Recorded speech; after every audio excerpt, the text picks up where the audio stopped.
नमस्कार। देश और दुनिया की तमाम फटाफट खबरों में आपका स्वागत है। खबरों के लिए आपसे निवेदन कि यदि आपने हमारे चैनल को सब्सक्राइब नहीं किया तो कृपया करके आपके अपने चैनल को सब्सक्राइब कर लें। आप सब्सक्राइब करते हैं तो हमें हिम्मत होती है सही और सच्ची खबरें आप तक पहुंचाने की, वरना मीडिया में किस तरह की खबरें आपको पेश की जाती है यह आप भली भांति जानते हैं। मीडिया में राहुल गांधी ने अखिलेश यादव को बधाई दी तो उसको इस तरह से नेगेटिविटी के रूप में आपको पेश करके दिखाई जा रही है, जिससे आपको लगे कि पता नहीं यूपी में कांग्रेस और अखिलेश यादव में क्या घमासान हो गया है।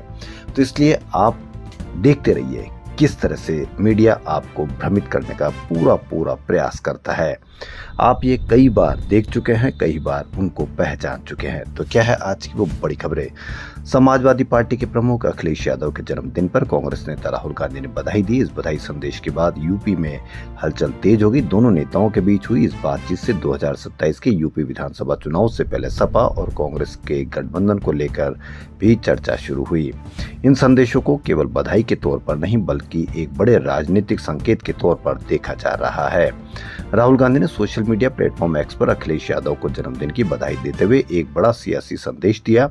उन्होंने लिखा, जन्मदिन की बहुत बहुत बधाई अखिलेश यादव जी। पीडीए, पिछड़े, दलित और अल्पसंख्यक वर्ग की हिस्सेदारी से सामाजिक न्याय का संकल्प हम मिलकर पूरा करेंगे।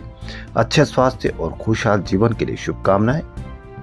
और इस शुभकामनाओं को मीडिया द्वारा किस तरह से आपको पेश करके दिखाया जा रहा है, राम मंदिर से ज्यादा इसको आपको पेश करके दिखाया जाएगा।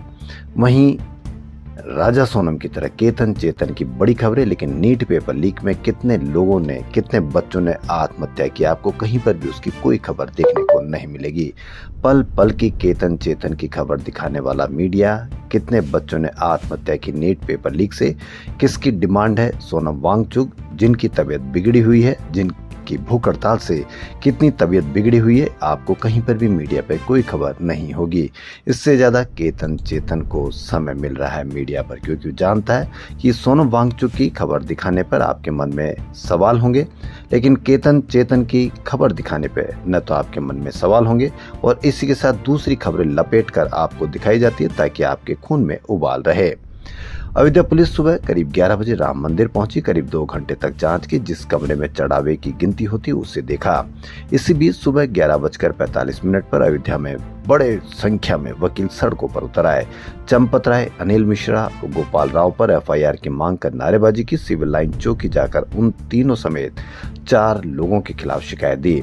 प्रशासन ने चढ़ावा चोरी के आरोपियों के नए घरों पर बुलडोजर चलाने की तैयारी शुरू कर दी है।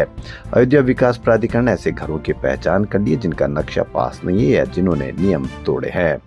लेकिन बुलडोजर कितना न्याय है, इस पर भी आप अवश्य कमेंट करके बताएं, यानी नंबर सबका आ गया। पीडीपी प्रमुख महबूबा मुफ्ती 3 से 6 जुलाई के बीच तेहरान में होने वाले ईरान के पूर्व supreme leader Ayatollah Ali Khamenei के राजकीय अंतिम संस्कार में शामिल होगी। उन्हें ईरान ने भारत के विशेष अतिथि के तौर पर आधिकारिक निमंत्रण भेजा है। महबूबा ने कहा कि ये मेरे लिए बहुत बड़ा सम्मान है, जिंदगी में एक बार मिलने वाला ऐसा अवसर है। मैं खमेनी को अंतिम श्रद्धांजलि देने तेहरान जाऊंगी। ईरान का अनुमान है कि अंतिम यात्रा में 1.5 से 2 करोड़ लोग शामिल हो सकते हैं, जो देश के इतिहास का सबसे बड़ा राजकीय अंतिम संस्कार होगा। कांग्रेस ने आरोप लगाया कि मोदी सरकार के तहत इंफ्रास्ट्रक्चर प्रोजेक्ट में भ्रष्टाचार की वजह से पब्लिक एसेट्स खराब हो रही है। पार्टी ने दिल्ली देहरादून एक्सप्रेसवे की हालत का हवाला देते हुए सोशल मीडिया एक्स पर एक पोस्ट में दावा किया कि 14 अप्रैल 2026 को प्रधानमंत्री मोदी द्वारा उद्घाटन किए गए दिल्ली देहरादून एक्सप्रेसवे में उद्घाटन के मात्र 2 महीने के भीतर ही बड़े बड़े गड्ढे हो गए। आपको मीडिया पर कहीं पर भी कोई खबर नहीं, क्योंकि यदि खबर होगी तो आपके मन में सवाल होंगे। एक भी मीडिया पर इसकी कोई खबर नहीं, कोई चर्चा नहीं कि 2 महीने के भीतर कैसे बड़े बड़े गड्ढे हो गए। गड्ढे होंगे, किसको नुकसान होगा? कहीं पर भी मीडिया को नुकसान नहीं होगा। ये आपको, आपके परिवार को, आपके देशवासियों को नुकसान होगा, लेकिन मीडिया पर बिल्कुल भी चर्चा नहीं होगी।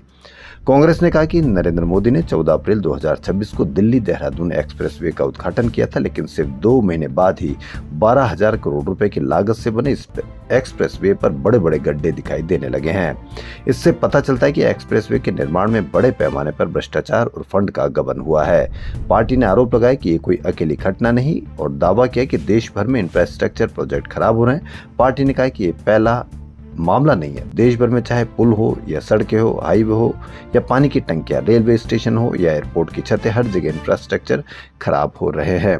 आए दिन इस तरह की खबरें आती है, लेकिन मीडिया पर बिल्कुल भी खबरें यह दिखाई नहीं जाती। केंद्र पर निशाना साधते हुए कांग्रेस ने आरोप लगाया कि कुल मिलाकर बात साफ है, मोदी सरकार देश और लोगों के लिए खतरनाक है। पंजाब में विधानसभा चुनाव से पहले शिरोमणि अकाली दल को बड़ा झटका लगा। अकाली के पूर्व विधायक वनिंदर कौर लुम्बा और करण सिंह डीटीओ ने मुख्यमंत्री भगवंत मान की मौजूदगी में अपने सैकड़ों समर्थकों के साथ आम आदमी पार्टी का दामन थाम लिया। पाटियाला के पातड़ा में शिरोमणि अकाली दल को एक बड़ा राजनीतिक झटका लगा जब पूर्व विधायक वनिंदर कौर लुम्बा और करण सिंह डीटीओ ने मुख्यमंत्री भगवंत मान की मौजूदगी में अपने सैकड़ों समर्थकों के साथ आम आदमी पार्टी का दामन थामा। कहाँ ये खबर देखी? कहीं नहीं देखी होगी। बेंगलुरु में आईटी कंपनी कैपजेमिनी की HAL कैंपस स्थित एक डे केयर सेंटर में 2 से 3 साल के बच्चों के साथ बदसलूकी का मामला सामने आया। 29 जून को घटना के कुछ वीडियो सोशल मीडिया पर वायरल हुए। वीडियो में टॉयलेट में बंद बच्चा फर्श पर रोता दिखाई दे रहा, जबकि एक महिला उसका वीडियो बना रही है।